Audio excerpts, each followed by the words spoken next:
La sociedad del rendimiento está dominada en su totalidad por el verbo modal poder, en contraposición a la sociedad de la disciplina, que formula prohibiciones y utiliza el verbo deber.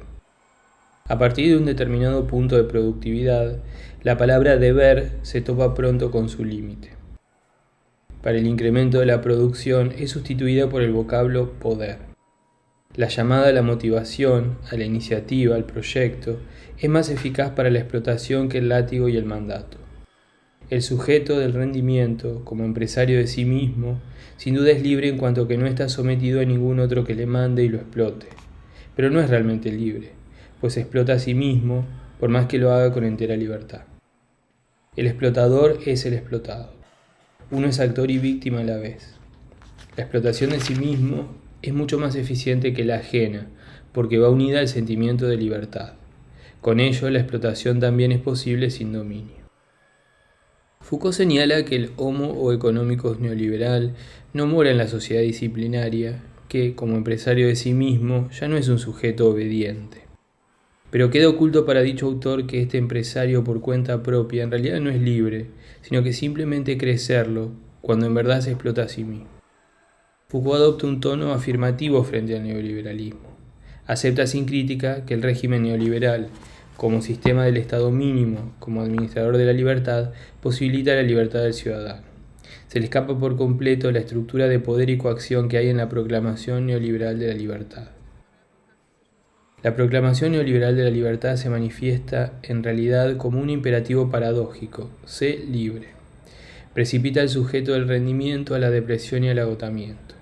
En Foucault, la ética del sí mismo ciertamente se opone al poder político represivo, así como a la explotación por parte de otros, pero es ciega ante aquella violencia de la libertad que está en el fondo de la explotación de sí mismo.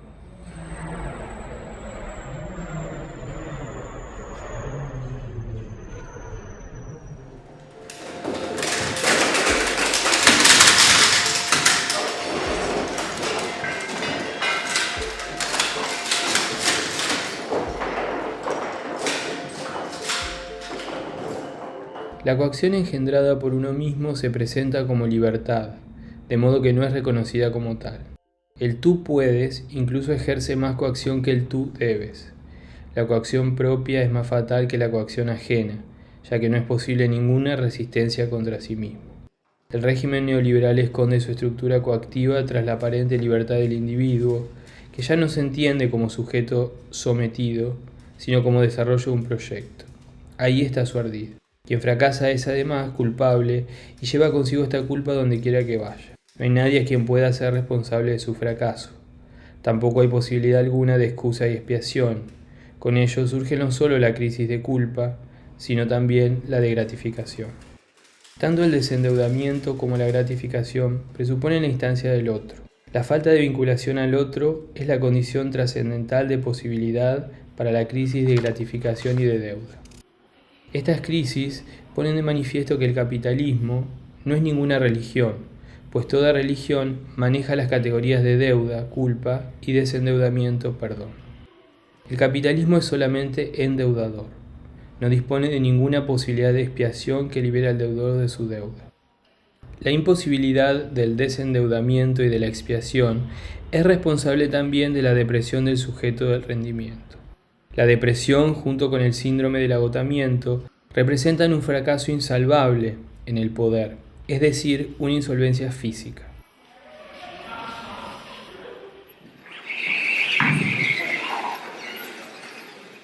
El eros es, de hecho, una relación con el otro que está radicada más allá del rendimiento y el poder.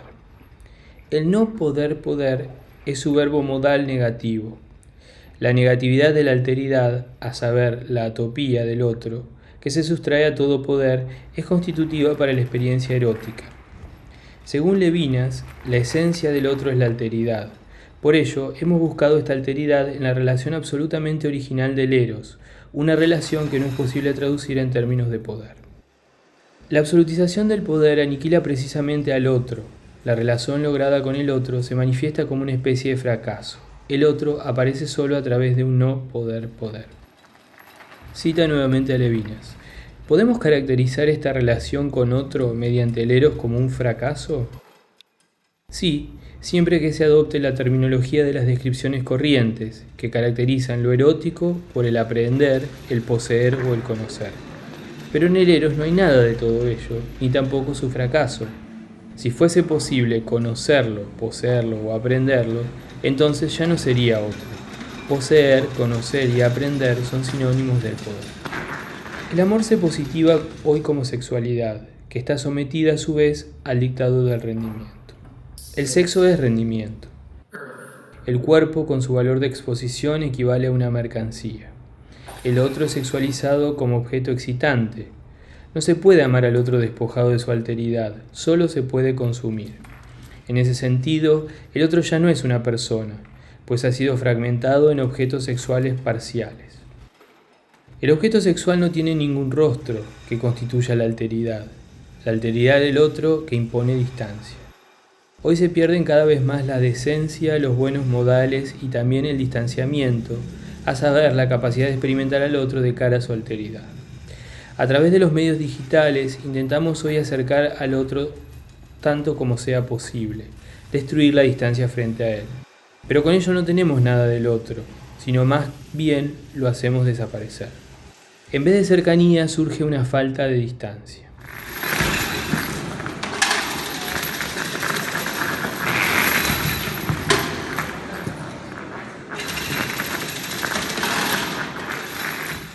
El amor se positiva hoy para convertirse en una fórmula de disfrute. Cita Levinas.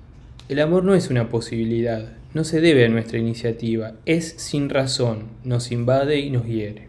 La sociedad del rendimiento, dominada por el poder, en la que todo es posible, todo es iniciativa y proyecto, no tiene ningún acceso al amor como herida y pasión. El principio del rendimiento, que hoy domina todos los ámbitos de la vida, se apodera también del amor y la sexualidad. En 50 sombras de Grey, la protagonista se admira de que su compañero se imagine la relación como una oferta de empleo, con sus horarios, la descripción del trabajo y un procedimiento de resolución de conflictos bastante riguroso. El principio del rendimiento no se compagina con la negatividad del exceso y la transgresión. Por eso, entre los acuerdos a los que se obliga, se encuentran mucho deporte, comida sana y suficiente sueño. La sub ha de evitar también el consumo excesivo de alcohol y no puede fumar ni tomar drogas. Incluso la sexualidad debe someterse al mandato de la salud. Está prohibida toda forma de negatividad. Entre las listas de acciones prohibidas se halla también el uso de excrementos. Se elimina de igual modo la negatividad de la suciedad, simbólica o real. De esta forma, la protagonista se obliga a estar limpia y depilada en todo momento. Las prácticas sadomasoquistas descritas en la novela no son más que variedades de sexualidad. Le falta toda negatividad de la transgresión que caracteriza todavía la erótica de la transgresión de Vattel. De esta forma no se pueden traspasar los límites duros acordados de antemano. El uso desmesurado del adjetivo precioso apunta al dictado de la positividad, que lo transforma todo en una fórmula de disfrute y consumo. Se habla incluso de una dulce tortura. En este mundo de la positividad solo se admiten cosas que pueden consumirse. Incluso el dolor ha de poder disfrutarse. Allí ya no existe la negatividad que en Hegel se manifiesta como dolor.